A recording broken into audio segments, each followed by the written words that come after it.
Good afternoon, world. It is moments past noon in Waxahachie, Texas. Here we are on the 17th of June for episode number 69 of Grit and Good News. And as always, we're broadcasting live from our palatial downtown studios in the shadows of the historic Ellis County Courthouse. And I'm your co host, Jeffrey Lynch. We got our man Sam recovering from a little illness setback, and I really don't take anything lightly. All illnesses can be serious. And I'm your co host, Jeff Lynch. It's my great pleasure, honor, and joy to introduce my host, your host, my friend, Scott Brooks. Thank you, brother, and happy post. It's not belated. Oh, it is late, but happy Father's Day. Yeah, yeah. And to you all who are fathers, happy 2 days later Father's Day. And Pride gets a month. Yeah, yeah. Well, Fathers fathers get get one day, and of course, mothers only get one day yeah, too. yeah, So yeah. you know, We ought to fix that. But anyway, thank you for being here. We took not because we wanted to, but because we had to. As you know, we took last week off.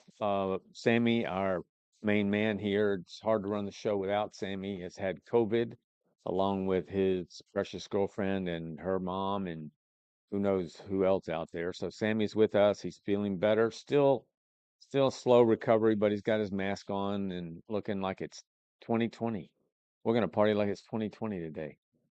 So we're thankful that Sammy's feeling better, and we're thankful that you're here, and we're happy to be here. Believe me, last week was different without having the show to do, right?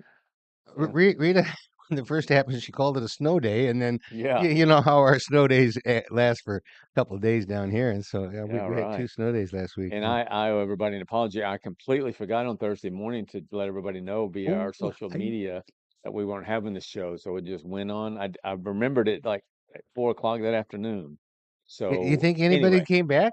I hope not. Are you I'm just listening, gonna people? think that they didn't, so I won't feel so bad. But anyway, thank you for being here. We do this show every Tuesday and Thursday from noon until 1 o'clock Texas time, which is Central Standard Time. We have a lot of fun. We talk about all sorts of things, and we're just two, guys that believe in Knuckleheads. yeah, knuckleheads that believe in treating people right, listening to others, and certainly sharing our opinions.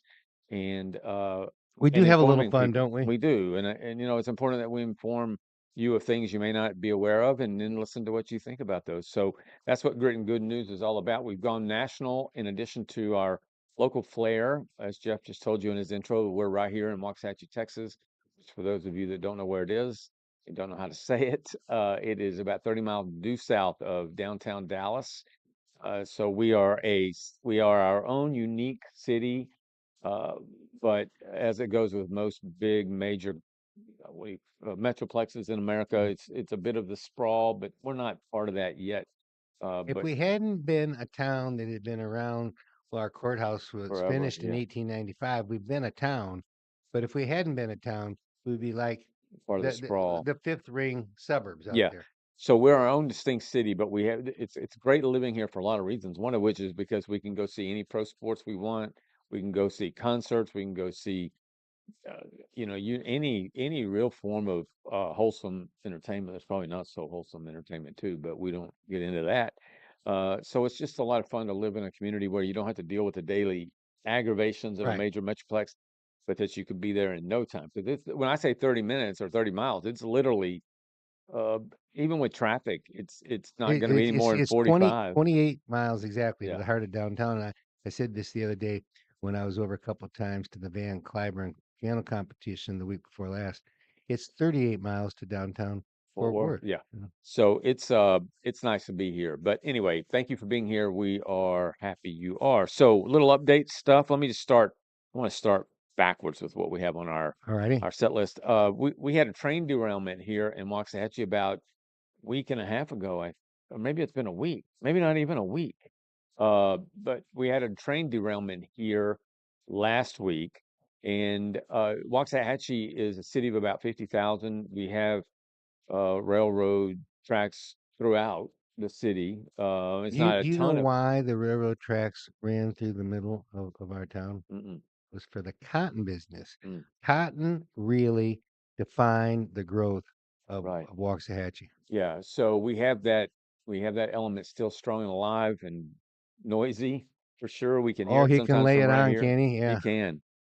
And it's right behind, well, in terms of our studio, it's across the street, but it's behind our main offices over there, and it can get loud. Well, we had a train derailment, 16 cars derailed in that at 11:30 one night last week, and has Mostly taken, tankers. yeah, a tanker. As a matter of fact, when I left home for home last night at about 6:15, there was one sitting out there in the gravel. They put Yeah. gravel on, So and this morning when I came in, it was gone. they So determined early that there were no leaks. I mean, because I mean, then I'm out there just from a distance driving by, and I'm looking at the derailment workers, and nobody's wearing a mask. But yeah, you got these tankers that are down, but they're not yeah, leaking. they And we're oh fortunate, my God, yeah.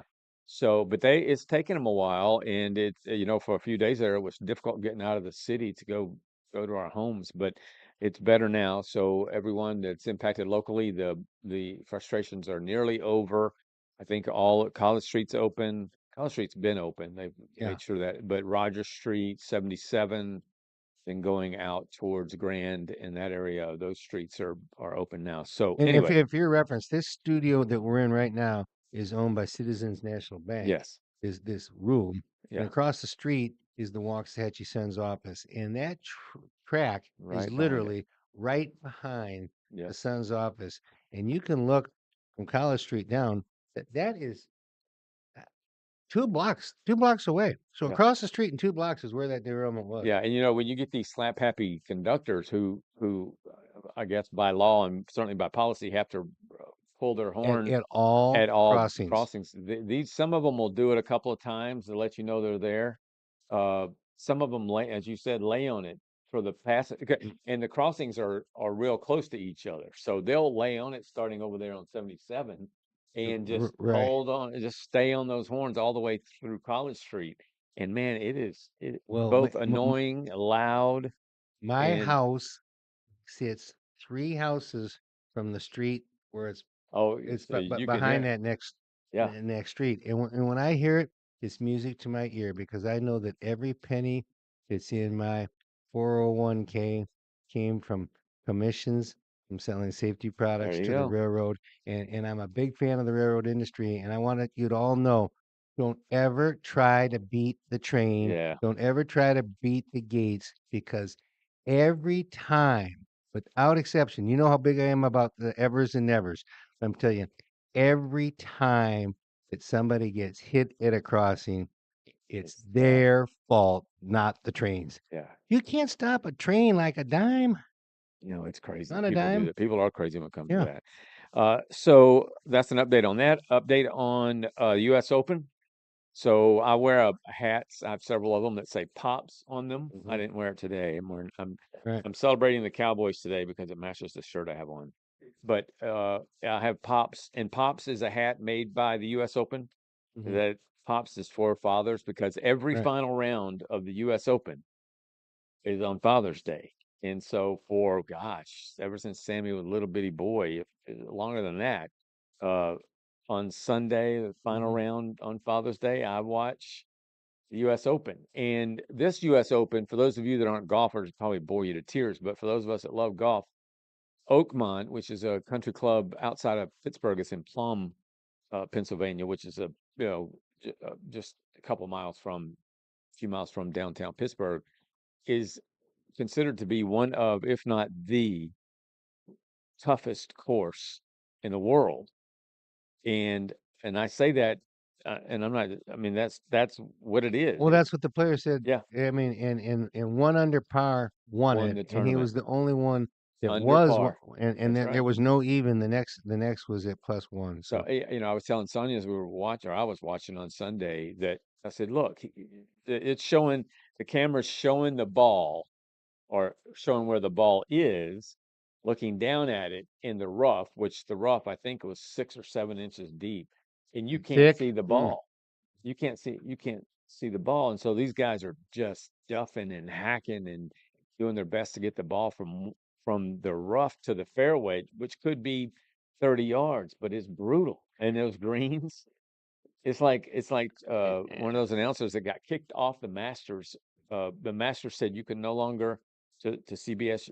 It's not Gary. It's the guy who used to have a handlebar mustache, but he criticized the greens at Augusta by saying they're like putting in your bathtub, and so they booted him off. But that's really what it was like. I mean, in many ways, it was like putting a ball that you got to pray is going to stop no matter how soft you hit it. It was incredible to see that tournament. little dose of humility for those top Yeah, and I pros. think these U.S. Open tournaments are defined by how difficult these courses are. So Right. when these greenskeepers and these whatever they call the groundskeepers, Sounds good. they they take great pride Hmm. in like this one is the guy who won was one under par and nobody else was under par. They love that stuff. But it was an incredible golf tournament. I was Yeah. happy to see JJ Yeah. Spawn win.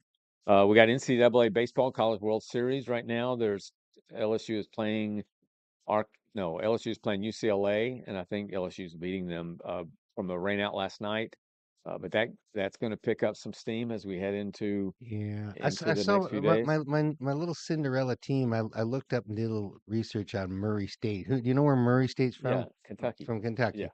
And they're a nice little university. yeah, they are. They were a Cinderella story. They got beat Yeah. though. Did you see how they got beat? I did not. A no hitter.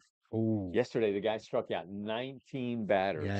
yikes. So, for those of you that love baseball, the NCAA College World Series is so much fun to watch. And there's only 27 outs, 9 innings That's times right. three. So, So he had 19 of those outs were by strikeout. yeah. We got the NHL and NBA playoffs. So tonight we have Game 6 of the NHL, which is the Florida Panthers playing the Edmonton Oilers. Florida's up 3-2, so it could be over tonight. At Florida, the cup will be in the building.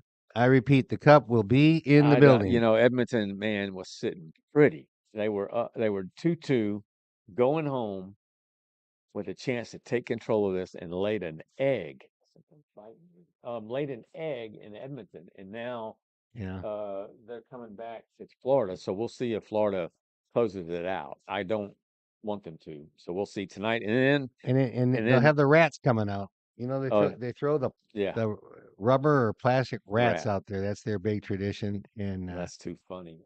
it's reminiscent of the octopus, the octopi up Yeah, in Detroit. It's nice when you got little fun traditions. And here's the deal: it's better than throwing a beer can or a Coke can or something yeah. like that. That little rat ain't gonna hurt anybody. No, no, it's pretty. It's It's cute. traditional. It's kind of cute.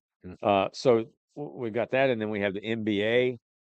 And although Sammy has on his COVID mask today, even if he didn't, he wouldn't say much because he can't.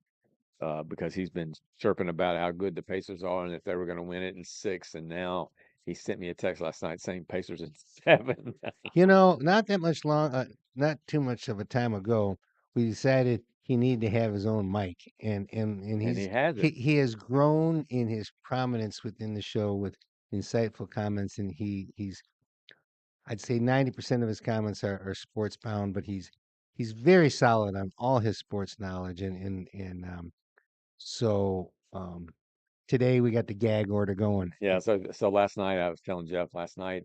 It's about 9:30. It was going into the fourth quarter. He's shaking his head The though. Thunder were up by about 10, and I'm not a Thunder fan, but I want them to win it. And so Sammy and I have been going back and forth at it. And so I sent him. He The was big over sigh out at of Sam. Kennedy's where he's been quarantined, and I sent him a text saying, "Is it raining?" They're about 2 miles from where we are, and I said, "Is it raining over there?" And Sammy just fell right into it. And so yeah, he sent me a text back saying, "No, is it raining over there?" And I said, "No, but I hear some thunder." And he didn't know what to say. So that's too funny. Anyway, so we got that tonight, and then of course Jeff is wearing his NHL playoff. I know some of you like to see his jerseys. This one is the North Dakota State or North Dakota The North Dakota Fighting Sioux, Fighting Sioux. and they are no longer the Fighting Sioux. And those of you who are Those of you who are in Waxahachie will recognize that this looks a lot like our Waxahachie chief, and they got into the big brouhaha that so many sports institutions have gone through regarding that name, and they lost the name, the Fighting Sioux, and they are now the Fighting Hawks. And They caved. they caved in. I am wearing number 11, not JP, Zach Parisi, son of one of the original expansion players on the original North Stars in 1967, J.P. Parisi. And then JP's father then went into coaching, and he was coaching at a prep academy called Shattuck St. Mary's. We talked about it the other day. Sidney Crosby went there. Yeah. It's a great, great school. Um, and he ended up going to the North Dakota Sioux and played for them, and then played in the National Hockey League for 18 years. Started with the Devils of New Jersey, long time with the Wild. Um, he went to the Islanders. In the last year he played was 23-24, and I think the idea was he signed it mid-season with them, and with the idea of still he never won a cup, Yeah. and I think he was number one or two on the list of most seasons played or most games played without winning a cup, and he Yeah. wanted one, and he didn't get it. Um, so the Fighting Sioux are now the Fighting Hawks, and a little interesting side note that I find interesting. So they play at Ralph Engelstad Arena, affectionately called the Ralph. Ralph. And when he's an alumni of the Fighting Sioux, and he owned the Imperial Palace and a few other casinos in Las Vegas. And during the time of the building of the arena is when the whole brouhaha was finally coming to an end, and they decided that okay, the Sioux are going away, and they're going to be the Hawks, Fighting Hawks. And he threatened to stop construction on it. Mm-hmm. He totally funded this whole thing, Yeah. but he had this little divisive plan, and he ended up saying, "Well, uh, we're going to keep this. I'm going to own this privately, and I'm going to lease it to the Mm-hmm. school, and it's under the provision that nothing changes in this building." And he has over 1,000 spots in the building where he's That got a have Indian. a little Indian. He's got it in a tile or this or that or Yeah. the other. And so it lives in infamy. And he did have a lot of controversy in his life also. And one of the controversies was being accused of being a Nazi. Mm. And it was because he had a private room at the Imperial Hotel that housed a massive collection of Nazi memorabilia. Mm. And he was just like the history guy. He thought it was pretty Yeah. interesting, and he took Yeah. I bet. a lot of heat for that. I bet. So there That's you go. cool. Yeah. Just one more thing about that. Waxahachie about 5 years ago must have been right around COVID or George Floyd, one and the same in terms of the time span.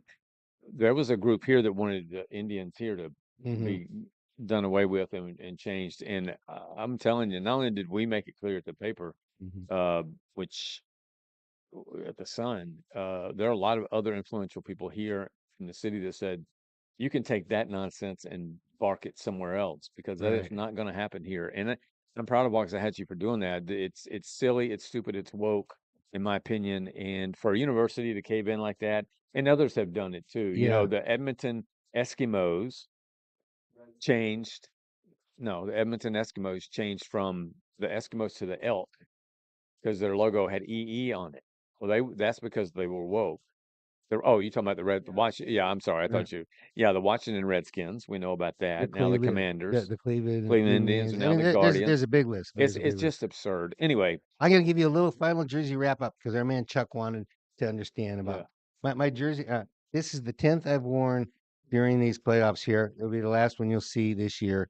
I have worn both Edmonton and Florida. So regardless of It's done. I'm not wearing any this Thursday. It'll be back to golf shirts. And my jersey collection is 35 jerseys, 13 that I played in, uh, 10 NHL teams. I do have 8 by the Stars, 2 by the Oilers, and 2 by Vegas. And that's the Nice, end of my jersey nice, tale. very nice. I Yep. don't have a one. All right. So speaking of woke, Woke. we see our country. I, Bill Joel had that song "We Didn't Start the Fire." It's a great song, by the way. Uh, it talks about a fire that was lit a long time ago, and by generations, by societies of old. Uh, we certainly, as a society, I'm not talking about everybody in society. I'm talking about society generally speaking. Is not only woke, it has in many corners of this society has gone what they now call dark woke. We talked about it a few weeks ago, wrote about it. Dark woke is now a term, phrase, description of a society that particularly from the political side or in the political spectrum is what's the volatile? I mean, it's always been Hmm. volatile, but now we see members of Congress in the state capitol, in hearings, in interviews, walking down the street, talking to other people that have a mic, swearing and ranting and raving and expressing vulgarities and hatefulness like we've never heard before. I mean, there was a point in my life and most of my life to swear in the state capitol in a hearing would be like, you got to be kidding me. Right. And for the most part, those politicians withheld doing that. They honored and respected the traditions of the House and the Senate. But now this younger generation of politician, younger people in America, uh, don't have any problem as part of their vernacular, as part of their dialogue. And so we see an element of dark woke as being that which is just volatile. And then we take that a step further, which is the point of what we're talking about today, and that is this physical violence. Now, physical doesn't have to necessarily mean, although it does, in part mean it's physical on person on person. Physical can be property damage and those sorts of things. The fires, the Teslas that were, lit on fire, people throwing Molotov cocktails. That's physical violence, property violence. We just had a guy out in California a couple of weeks ago who threw Molotov. Was it in Vegas? I can't remember what it was, but people were on a march for Israel, and on the Sunday afternoon, he's spraying them with gas and alcohol, and then lighting them on fire. We had this guy that just this past weekend went into two homes of politicians in Minnesota. One of them was the Speaker of the House, a female, and her husband. This guy dressed up in his police gear. He had his own SUV. He made his SUV look like a police With a vehicle. license plate that said police Yes, and and and and lights. and a mask. Yes, That's and body courage. That's armor, courageous. and body armor. And so he goes in and he assassinates both of them. Um, then he goes to other homes, and at least in one of those homes, he shot those one of the people, a married couple. One of them Right. was a politician, Right. um, but shot them. I think he shot the guy multiple times, may have been Yeah. double-digit times, and And and they both after lived. those 2, he went to 2 others and nobody was there, Yeah. and this is all starting at, like, midnight. Yeah, it's an incredible series of events, and then we find out that he has a list of 70 other politicians that he wanted to assassinate. So the question or the really the point of us talking about it is that dark woke is a bit of an understatement. That now we find ourselves in America in a climate, just socially, politically, even academics. I mean, it's now become unhinged, really. I mean, I may be stating the obvious to some, but this has become unhinged behavior. And if a politician can't, regardless of what side of the aisle you're on, if you can't have an opinion or a belief or a tenets in your life uh, that you live by without somebody who disagrees with them wanting to come and kill you as you sleep in your home, we're in trouble. And here's a guy that went to those extreme measures of portraying himself as a cop, and and killing people. So the point I'm making is when are these politicians going to say enough?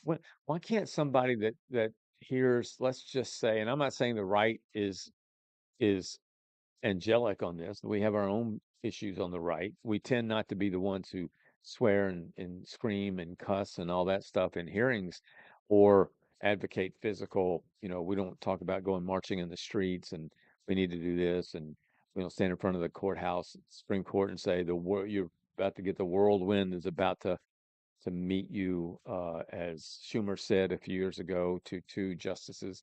We don't tend to do that sort of thing. It's usually the left that owns that. But uh, can't there be? Why isn't there people on the left that, or in any setting where this is going on, to say stop it already? If we were in a group and one of our buddies, whether it's a buddy politically or personally or whatever, uh, is acting a fool, I'm at least going to say, dude, you got to chill out a little bit here. We can't be Right. acting like this. Where are those people? Where are the people to rein in a, a Jasmine Crockett and say you can't say in an interview, you can, but you shouldn't say F Trump. What do you have to say about, someone puts a microphone in their face. What do you have to say about Trump's decision on this or that? Well, F Trump. Well, what House of Representatives elected by constituents who care should be talking that way, should be doing that sort of thing. I just don't get it. And what I don't get, it's the act itself that's the worst, but it's those people who don't try to stop it from happening. Right. Drives me nuts. Well, the thing, my take on it is that it's like the old schoolyard expression: "Sticks and stones can break my bones, but words will never harm me." And you take that to a bigger scale, and you say we can legislate out actions. We cannot legislate out speech. Can't legislate out thought. And I think there are certain circumstances. Help me on this. Can you be thrown out of court for swearing? Out of court, Yeah. I don't. I think if the judge says, if you do that again, I'm going to hold you in Yeah. contempt, Yeah. or if you're misbehaving in the gallery, you can be thrown out for your phone going off. Yeah. So I would imagine so. As long and as you've and been, and you can be at a private event, and um, somebody may escort you out for swearing and all that. But Scott, I hate to say it, but I don't know what can be. I don't know that anything can be done. yeah. Well, when the number of people who can have influence over those who act in those ways, and you and I have talked. You just anecdotally mentioned earlier. Uh, you've experienced a situation where that language was used Yeah. towards you, by somebody that should know better. And I've people writing me all the time and posting things all the time. And some guy in town that's friends, I didn't even know who he was, but friends of a number of my friends, including people in my own family. Um, Guy said that, I've learned to deal with it. Just, it is what it is. But retiring or close down the Sun simply because my opinion Right. he didn't like. And I'm thinking to myself, what compels somebody to say that? Now I got to double check my own actions, because I don't go on X anymore, because one minute there, you find yourself in a, I'm literally like, you got to go take a shower. It's so hateful. But there have been times when somebody like an Adam Schiff or Keith Olbermann or one of these clowns will post something, and I want to say, "Are you the dumbest person on the planet, or are you just acting like it?" Um, I need to. I've done it a lot less, but You can self-control yourself, and yeah, that's the deal. I used to have a terrible problem with swearing on the golf course when I'd hit a bad shot, and I got so tired of hearing myself and saying, "Oh, how do I sound? How do yeah. I sound to other How do people?" you appear? And Yeah, and so I solved it by self-deprecating comment of going, "Jeffrey Michael." yeah. Okay, and then I started on the racquetball court. I started doing that. I wasn't really swearing there, but I was using that, and they go, "What's that all about?" Well, it's a self-regulation method. I don't ever remember my mom swearing. I know that when my dad was upset, he had a couple little expressions. He was fluent in Russian from his service days. You rubbly duckly or Hmm. tizzy baits. Yeah, you hear either one of those? I don't know what it meant in Russian, but I'm telling you, it Yeah, wasn't you very probably good. didn't want to know. It wasn't very Well, good. think it when you say golf, we got an issue right now in PGA where Wyndham Clark, who has won a U.S. Open, uh, he has been in trouble in the last month or so because one, he threw his club or broke his club at a golf tournament. Well, at the U.S. Open at Oakmont, which is a historic club, Hmm. and I saw pictures of it. He didn't make the cut. He was upset that he didn't make the cut in the way he played. He damaged the lockers in a legendary golf course, and so now, I mean, and I saw him. There were the lower set of lockers where he just kicked them in or bashed them in, and so. But that's what happens is it extends from a political environment to schools. We now see schools that are in uproars all the time. We see professionals acting like fools. And so you're right. I think the answer to it is one by one self constraint and discipline. But if you live with a group of people or uh, on a team of people or in your family or wherever you are, that you don't have somebody, at least one person saying, Jeff, stop doing that, then you're going to go Right. along with your echo chamber. So I just want people to be aware that this dark woke is a really important matter. It's impacting America, and it's dark. It is dark. So when we hear politicians acting crazy, swearing, advocating for physical violence, that's a politician that we ought to note and mark off our list of ever being able to serve. Right. Um, all right. So now we've got just this morning, I read a report that Iran and Israel are still going at it. Israel launched an attack on Iran over the weekend that was designed to eliminate Iran's nuclear capabilities. And so I think this attack has been certainly debilitating. It's been obviously violent. It's killed innocent people. It's killed people who aren't innocent. It's destroyed a lot of the structures and facilities in Iran that needed to be destroyed. Iran responded with hundreds and hundreds and hundreds of ballistic missiles. Israel has lost innocent people, has lost some of its structures and that sort of thing. In a report this morning, Trump has said that Iran has completely lost its own airspace. So Iran is as quickly as in a matter of days, it's becoming almost impotent in terms of its ability to fight a war. And I suspect, my own opinion, is that Trump is going to, the foot is on the neck, so to speak. I think Trump is really contemplating from the United States, whether it's through Israel or on our own or both, making sure that that foot goes all the way down on the neck and really decapitates Iran from being a serious nuclear risk or threat. And it's been crazy to watch. And but I think it's another thing that Trump's saying, look, he's going to give people a chance to talk diplomatically and to follow through with agreements where Iran hasn't. They made an agreement with Israel to at least make some progress on a peace deal and or at least a what do you call it, a truce or a no more fighting for a while, and then broke that no sooner than they'd made it. So I think people like Trump and Netanyahu are saying, just as we would, all right, enough's enough. I've given you a chance. Here we go. Israel, they're Oh, they're tough. They don't want to be pushed around. Um, we had the week before last in our Today in History, we talked about uh, the 6 days war, 7 days war, yeah. 1967. Um, same general people involved in it.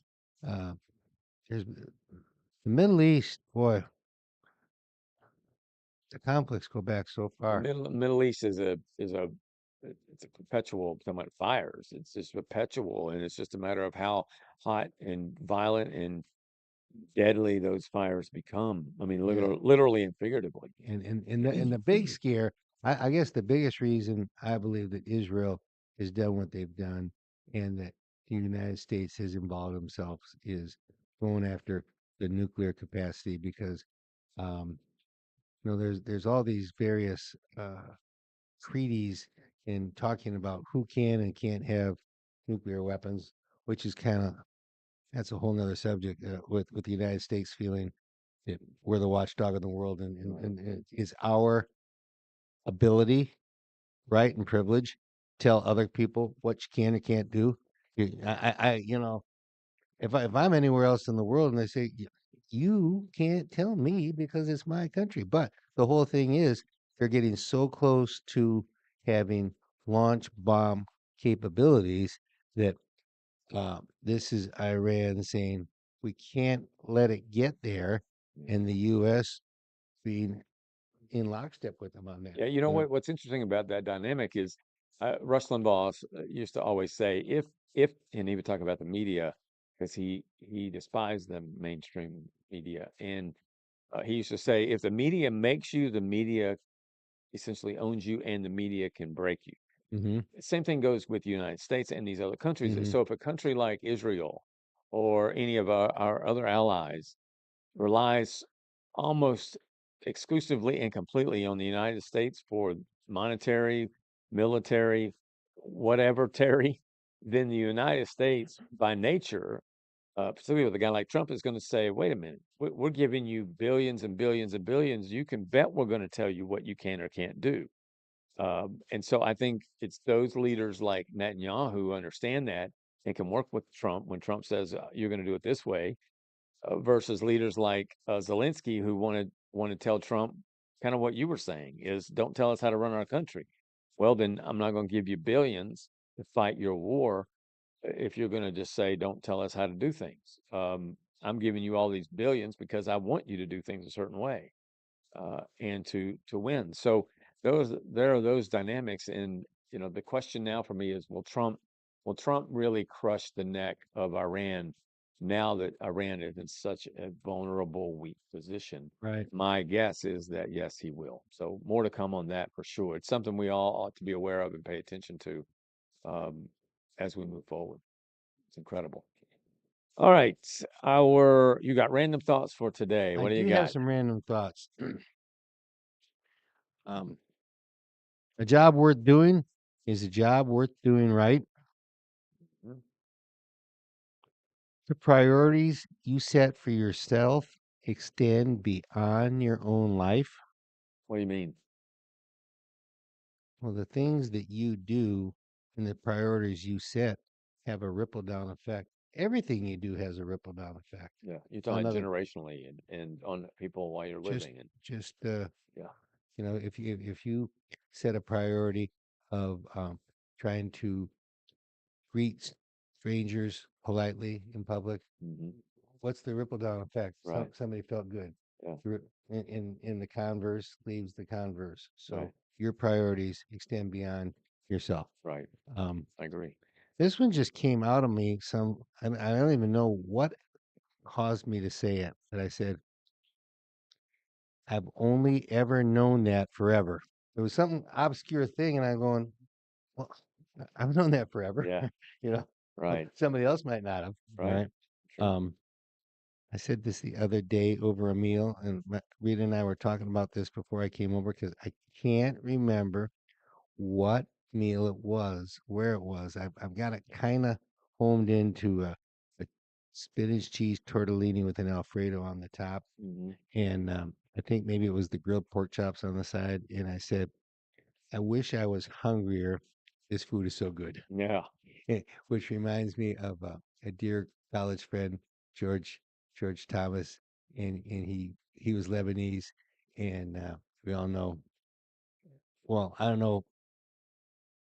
Not everybody's lucky enough to have experienced Lebanese food, but if you do, you'll know that not only is it the food that Christ ate, it's cotton picking delicious. Yeah. And his grandfather used to say, don't cheat your stomach. In other Don't words, what? don't cheat your stomach, Oh, yeah, man. yeah, You know, yeah. be afraid to eat a little bit more, dude. You know. Right. Yeah. It is, Yeah, it's Sonia and I went out to, as you know, well, yeah, like you guys do, we love the vault right, in Mansfield, and we went out and we didn't order tons and tons of food, but we took tons and tons home. right, And I'm thinking, I don't, I said to Sonia, I want to give some of the steak to the dogs. And she's like, Scott, the dogs will love it, but that's some good food. And she was right. I mean, I got home and the next day I ate it, and it was so good. I've often said to people, eating is and food are one of the blessings of life. And even when I was much heavier, 50 pounds heavier than I am now, I would kind of justify it because I would say I don't want to deprive myself of some really good food out there. It's just that I had no moderation, no discipline. Those are good. Yeah, very good. All right. He said, we got, this was an interesting discussion. So it's 2025. It's already mid-June. We're going to blink. It's going to be 2026. And then, come middle of 2026, then we're in the midterms, then we're going to have the campaigns for 2028 presidential tickets kick up, start running. So Jeff and I have asked ourselves, and he said, who on the Democratic side would be I did it as a ticket. Who would be what two would be tickets, potential tickets for the Democrats in 2028? So we know names are being kicked around now. Some of them outrageous, like Jasmine Crockett, to the more understandable, although not disappointing, but predictable, Kamala Harris, that kind of thing. So, I'll let you start because I have okay. about five or six different pairs here that I Yeah, want to kick you've got around. to mix and match, and here's the approach I'm going to take. And first, I'm going to say, um, if you are a Democrat, um, I wouldn't be too um, comfortable thinking that any combination of any of these names is going to get it done. But I'm going to tell you who I think are the two strongest. And I'm going to tell you the ones that I think are going to have problems and the reasons they'll have problems. And I think that the two strongest by far are Shapiro Hmm. um, and um, and Rahm Emanuel. And the thing about Shapiro is he's the governor right now of Pennsylvania. He does not have a deep history of high level politics. And he was an attorney general and he was a county commissioner. Uh, and so I don't think he's got the depth he doesn't have the depth of national politics. And I think that's going to work against him. The primary reason he was not chosen to be on the ticket this last go around was he was Jewish, Hmm. and that isn't ever going to change. And in the future, I don't know if that'll be good or bad for him, Yeah, but it is what it it. is. I mean, he is his ethnicity, and Yeah, he's proud of it. I don't. I'll never be in favor of a uh, a Democrat for anything, really. right. Just to be honest. But when I look at these people, I say, well, which one of them, although they all may be unreasonable in one way or another, which is the least unreasonable, or which is the best in terms of their ability? If I had to accept one of them, which one would I prefer? And which one do I think would still do things good for the country? And I'm willing to take any Democrat serious on that level. That's Yeah. why eventually, uh, when he finally won in his first term, I thought it was worth giving Obama a chance. But I have since, in his second term and since, have believed him to be what I would call a poser and a bunch of talk and, whatever they say, no, I don't know, all hat and no boots or whatever it is. I don't know, something like that. But when I look at these guys, I say Shapiro, it's a shame that Kamala Harris or the forces that be would say, one of our more articulate, smarter people who governs an important swing state, we're going to kick to the curb because of his ethnicity, and we're going to choose really what is the biggest dweeb on the planet. I mean, the more I see Walls, the more I'm thinking, what Right. about it impressed anybody? And the political decision makers in that party, I think they're looking back and they're saying, "Now wait a minute. If we had put Shapiro on, I know we would have carried Pennsylvania." You would think. Okay, Yeah. I mean, he was electable as a governor. Yeah. He'd be electable on a ticket. Yeah. I can't Yeah. imagine him not be. You would think. And guess what? That would have made the difference. It could have very well made a difference. I don't know. I'd have to look at the other He had swing states and what, enough of them. yeah, That's a whether, big you know, number of electoral votes. yeah, I don't know how many electoral votes, I can't remember, Mm. but you're right about that. So, who else did you have? Well, and then Oh, Emmanuel. Rahm Emanuel. I, I did a little research because I'm thinking, first of all, wasn't this guy the mayor of He Chicago? was. And he was, and he resigned from office amidst a bunch of controversy about different local things. And but you go back to his record. I mean, he's got key people in the Democratic Party that are ingratiated to him because what he's done. He was big in the Obama He was the chief of staff, administration. I He think, was the wasn't chief he? of staff. Yeah. Uh, I wish I'd written all these down, but he was an important person in the Bill Clinton election campaign, and he's got a history of solid jobs within the Democratic Party. I think he would be their strongest candidate. I, th- he's certainly Uh, on my and, top five. and if you put him with Shapiro, Yeah. you'd probably have your best ticket Yeah. The there. question there is who would be who would be what on that ticket? Would it Who's be one and who's Emmanuel? two? I don't know. Emmanuel is a little guy. Both of those guys are little in stature.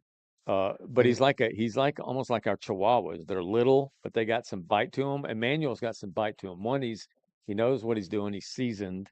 He's not going to put up with any crap from anybody in his party or outside the party. He's going to do it his way, which could be positive or negative. But at least we would be dealing with somebody who uh, is has a history of saying the things that need to be said. I don't like him, and I don't think he would be good for the country. But he's one of the more, if there is a comparable kind of Trump or a little bit of Trump on the left, it is in a guy like Emmanuel. I looked at the picture of him, and he he has a handsome presidential face. Yeah, he knows what he's doing. I've got I don't know if there's anybody else you wanted to mention, but here are 1, 2, 3, 4, 5, 6, 7 tickets that I 17. wrote down. Okay, and so you can pick your ticket, but here's the thing. All those people, um, except for Newsom, is just kind of, I think his ineffectiveness will work against him, and Yeah. Waltz's idiocy. Um, but tell me this: we have some black candidates, we have some female candidates, we have one gay candidate, and I think there's kind of a mixed edged sword there because there are people who would say, I would never elect a black. And there were people would say, I would automatically elect a black. Yeah. There are people say I would never pick a female, and the people would say I would automatically pick a Yeah. female. And you could say the same thing about somebody who's gay. But Right. those first two are bigger Yeah, I agree. population groups I than agree. That's a good so assessment. that's I agree with that. I think they have a negate each other factor. Yeah, I would agree. It's just so odd to me in the sense that honestly, I mean, I don't, we all see color. It drives me crazy when people say, I don't see color. Well, you do see color because that's what you see. They're Hmm. different. People are different colors. But, and I know what they mean, but uh, for me, if matter of fact, that when Ben Carson ran back in 2016, I'll never forget going on Facebook early in those, like we're doing now, and I said, "Here's who my cabinet would be. Here's here from president on down," and I started with President Ben Carson. And I thought Ben Carson, I don't know if I think this today, but I thought then that he would be a good president. I just think it's too nasty for a guy who is convicted in keeping his morals straight. It's almost like those are shark infested waters that if you're not willing to give a little, you're probably going to die. And so it didn't work out for him. But right now I've got it, not in any particular order. Right. You can tell me what you think. Newsom and AOC, president, vice president. I think Newsom is a guy that's so flaky that he could be convinced that what he believes is an appeal that AOC has to people, far greater number of people than actually in his mind than actually exists, that he would be stupid enough to put her on his ticket. Then I've got Shapiro and AOC. I've got Walls. This is a funny one. Walls and Elizabeth Warren. I think age is a factor for her. Elizabeth Warren, Yeah. yeah, because she's up there in her mid 70s. Um, Harris and Shapiro. So that would be a what as you said beginning at the top of this discussion, Harris should have chosen Yeah. Shapiro. I think that still exists. Although if I'm Shapiro, I'm saying I ain't getting on a ticket with Kamala Harris. If that's what we all, If she wants, back to what you said, if she wants to switch yeah, and me be one, yeah, then maybe. yeah, I think Buttigieg is going to be a player. I don't think he'll be. I think he's a quit and won't do very good, just like he didn't do well. Anyway, he's been really. He's articulate and smart. I got Buttigieg and Crockett, which is a weird yeah. setup. AOC and Buttigieg.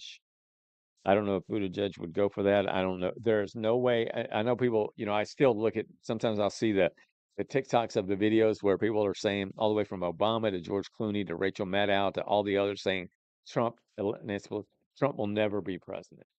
I can tell you that right now. They said Trump will never be president. And then we saw what happened. And who you And so favor? I'm saying that about AOC. AOC, Oh yeah, Jasmine Crockett, uh, yeah. Tim Walz. There are people that, just like I could say Daffy Duck would never be president of the United States. AOC will never be president of the United States. And now you've worked yourself back to my And then, original answer. yeah, and Those then are the my two last most. one I put Yeah, on here was Rahm Emanuel and I forget Shapiro's first name, but Shapiro. That would probably be the strongest ticket I agree. as it sits right now. So there I you agree. have it. Jeff and Scott believe the ticket for 2028. Emmanuel Shapiro. Mark There it you have down. it. June All right, bud. 17th, 2025. Lay a rhyme on us. Lay a rhyme on A us. poem. Sam, we got it up here, buddy. page 89. Got a choice. Um, this is deeply personal, and it's dated January 16th, 2021. This situation I'm going to describe had been going on for quite a few years. When I was going through my prostate cancer early days, Rita said, you know, this problem you've got, maybe you need to get an MRI or something. I got the world's greatest doctor, my urologist, and I told him this story. He says, if your wife wants you to get an MRI on your brain, I'll order an MRI on your brain. And Yeah. something came up here again within the. So I had another one. Well, they found out I had a brain, but Yeah. they did not find anything that would account for this poem Mm-hmm. without a choice. Yeah. Okay. I'm sure not a kid. Those days I done rid. Middle age is now all the rage. Yet I'm still not really on that page. Do I still qualify? Or am I telling myself a big stinking lie? Don't want to use the term old. Sounds like bread that has grown mold. Today I blurted out. This is God's honest truth. Today I blurted out a new term. Ubay. Maybe it's no longer my day. eTube is likely the next thing I will say. Seem I've developed an odd condition. I call it word inversion. Thankfully, it's just an infliction, not some sort of perversion. Words roll off my tongue like they've always done. Just not the word I thought. Instead, one I'd rather not.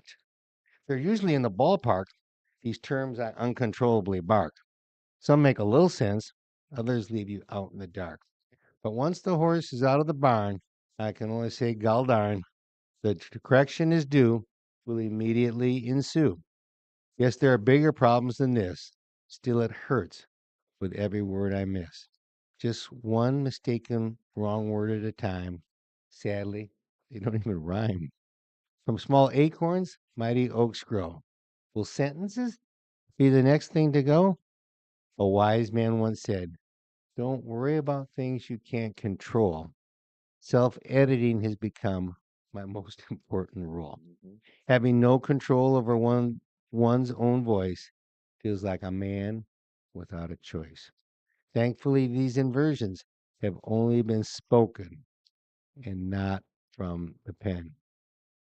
And That's a very good poem. if you hear one out of me, usually I self-correct. Sometimes my wife will hear one that I didn't hear.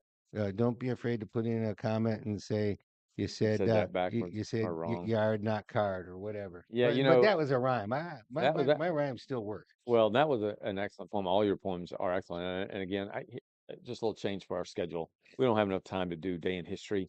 I know it's our one of our favorite pieces of it. We'll save this one for another day for You next mean year. because I went 9-0 today? Oh man, well that's all the better. But I don't think we have enough time because I want to share Okay. an update on something else. But I wanted to say Jeff is a big part of what we do, obviously. And if you are a subscriber on Grit and Good News on our Substack platform, you know that you can get 2 poems a week out of Jeff. And I would just say to you, they are both sometimes sentimental, sometimes will give you some chills, sometimes will make you laugh, sometimes will make you think. There's always those components to Jeff's poems, which makes him an effective poet. And we refer to Jeff as a Texas poet, but really, you don't necessarily write about Texas No. stuff. From time to time, you do, but Jeff writes poems about all sorts of things. So um, I just appreciate his talents. And you have to work at it, I know, but it's also I could work at it and not be a Well, fraction as good. So it's a talent. yeah, So I couldn't write your essays. I'll tell well, you what, if you get a Substack subscription, you're going to find probably the funniest two the, sentence thing I've ever had and the this one poem, coming up Friday. Fridays, yeah. So the way that works is if you pay $5 a month for a subscription to Grit and Good News on Substack.com, you'll get 2 week two of what we do every week. So I write columns, Jeff writes poems, opinion poems. So you get one on Monday, one on Friday. It's in a newsletter. You get a lot of stuff there. So We we'd also love for you to each do take a the look at. audio version. We You do. read Yep. yours, I read my poem. And we are seeing we haven't even really marketed it yet. We're about to now that Sammy's back. But we see people, subscribing, people we don't know from parts of the world or the country, and it makes us happy. So I sold a we love subscription last week to the guy that knocked on my door, and I decided to hire him to be my uh, bug guy. oh good. And Yeah. he bought one that day. Awesome. Yeah. Yeah. I wanted to just give you guys a quick update before we Charles. close. There has been a lot of work on our behalf at the Sun to tell the story of Hannah Dillard. Hannah is a now 34-year-old young lady, devout Christian, a volunteer nurse across the world on mercy ships and places you and I will never want to go, never want to see, never want to experience. Hannah comes from an incredible family in Oklahoma. The short version is she had made the worst mistake of her life, drank one night because she was dealing with a breakup. She had just come back from Cameroon and she hit some folks, 5 students in a car on 35. Anyway, she now sits in a prison in Oklahoma. She was transferred there so she'd be closer to her parents who are older in life. Uh, and so we've told her story. And the biggest part of this story is that she received a sentence that is unduly punitive, that is comparatively off the charts. I mean, there are people who have DUIs that killed, resulted in death and fatal accidents that got less years. Most of the people who did what Hannah did, got probation or a small number of years. Hannah didn't. Hannah got 12 years. So we've been telling that story, and we're advocating that Hannah be released because of what I consider to be total inadequacies, total over the top punitive measures. It's not right. And so we've been telling that story. So I say all that to say this: more things are happening now. I mentioned to Jeff, I haven't told Sammy yet, but I'll be in Norman, Oklahoma in a couple of weeks. I hope to have some time with the governor of Oklahoma, which is where Hannah is, as I mentioned. But it is a Texas case. It's got some twist to it that most cases don't, but it is a Texas case. Jurisdiction's Ellis County. She was tried and sentenced by people that I've been friends with for a long, long time. Uh, but it's a Texas case. It's in Oklahoma. She's in Oklahoma. the folks in Oklahoma want her freed as well. So we're taking some big steps in the next couple of weeks in hopes of achieving the goal of getting her out. So more to come on that. Hannah Dillard is her name. All right, so there you have it. We will pick back up on Thursday at noon and look forward to it. So have a great couple of days. Be safe out there and know how much we appreciate you. All right. And make it a great day and put a smile on somebody's face. Boom.